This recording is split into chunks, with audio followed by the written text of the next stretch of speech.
পারমাণবিক শক্তি যেমন অসীম ক্ষমতার উৎস, তেমনি এর সঠিক ব্যবহার নিশ্চিত না করতে পারলে এটি হয়ে উঠতে পারে বড় ধ্বংসের কারণ। তেমনি এর ইতিহাস বলছে সামান্য অসাবধানতায় এই শক্তি বহুবার ধ্বংসে পরিণত হয়েছে। চেরনোবিল থেকে ফুকুশিমা, প্রতিটি ঘটনায় তার সাক্ষী আজও বহন করে চলছে। বড় দুর্ঘটনাগুলো শুরু হয় ১৯৫৭ সালে সোভিয়েত ইউনিয়নের কিস্তিম বিপর্যয় দিয়ে। তখন মায়াক পারমাণবিক স্থাপনায় তেজস্ক্রিয় বর্জ্য রাখা একটি ট্যাঙ্ক বিস্ফোরিত হয়। এতে প্রায় ২০,০০০ বর্গ কিলোমিটার এলাকা দূষিত হয়ে যায়। ফলে হাজার হাজার মানুষকে সেখান থেকে সরিয়ে নিতে হয় এবং পরে অনেকের মধ্যে ক্যান্সারসহ বিভিন্ন রোগের ঝুঁকি দেখা দেয়। একই সময় যুক্তরাজ্যের উইন্ডস্কেল রিঅ্যাক্টরে আগুন লাগে। এতে তেজস্ক্রিয় পদার্থ বাতাসে ছড়িয়ে পড়ে এবং খাবারেও এর প্রভাব পড়ে। এরপর ১৯৬১ সালে যুক্তরাষ্ট্রের আইডাহোতে ছোট সামরিক রিঅ্যাক্টর SL-1 এর কন্ট্রোল রডের ত্রুটির কারণে বিস্ফোরণ ঘটে। এতে ঘটনাস্থলেই ৩ জন কর্মী নিহত হন। পরবর্তী সময় ১৯৭৯ সালে 3 মাইল আইল্যান্ডে যান্ত্রিক ত্রুটি অপারেটরদের ভুল বোঝাবুঝির কারণে রিঅ্যাক্টরের কোর আংশিকভাবে গলে যায়।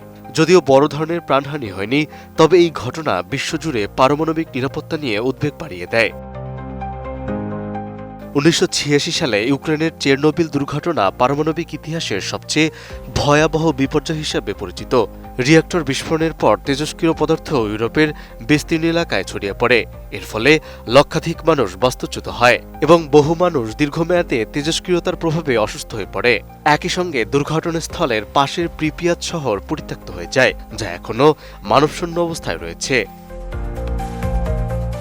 এরপর ১৯৯৯ সালে জাপানের টোকাইমুরা কারখানায় ইউরেনিয়াম মিশ্রণের ভুল প্রক্রিয়ার কারণে তেজস্ক্রিয়তা ছড়িয়ে পড়ে। এতে কর্মীরা সরাসরি উচ্চমাত্রার বিকিরণের শিকার হন এবং কয়েকজন কর্মী সেখানেই মারা যান। এই ঘটনা পারমাণবিক স্থাপনায় মানবিক ত্রুটির ঝুঁকি স্পষ্টভাবে সামনে নিয়ে আসে।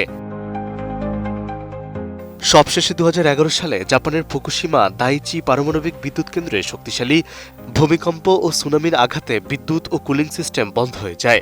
এতে রিঅ্যাক্টরগুলো ঠান্ডা রাখা সম্ভব হয়নি এবং একাধিক রিঅ্যাক্টরে মারাত্মক ক্ষতি হয়। ফলে তেজস্ক্রিয় পানি আশেপাশের পরিবেশে ছড়িয়ে পড়ে। পরিস্থিতি সামাল দিতে হাজার হাজার মানুষকে এলাকা ছেড়ে নিরাপদ স্থানে সরিয়ে নেওয়া হয় এবং এর প্রভাব দীর্ঘদিন ধরে পরিবেশে দেখা যায়। এই অভিজ্ঞতাগুলো থেকে শিক্ষা নিয়ে এখন পারমাণবিক খাতে আরও উন্নত নিরাপত্তা ব্যবস্থা চালু করা হয়েছে। বাংলাদেশীয় রূপপুর পারমাণবিক বিদ্যুৎ কেন্দ্রে আন্তর্জাতিক মানদণ্ড মেনে ৫ স্তরের নিরাপত্তা নিশ্চিত করা হয়েছে বলে জানিয়েছে সংশ্লিষ্ট কর্তৃপক্ষ। সব মিলিয়ে পারমাণবিক শক্তি গুরুত্বপূর্ণ জ্বালানি উৎস হলেও এর ঝুঁকি অস্বীকার করা যায় না। তাই নিরাপত্তা নিশ্চিত করাই ভবিষ্যতে এই শক্তির ব্যবহার টেকসই রাখার প্রধান শর্ত। মেহেদী হাসান, ATN নিউজ।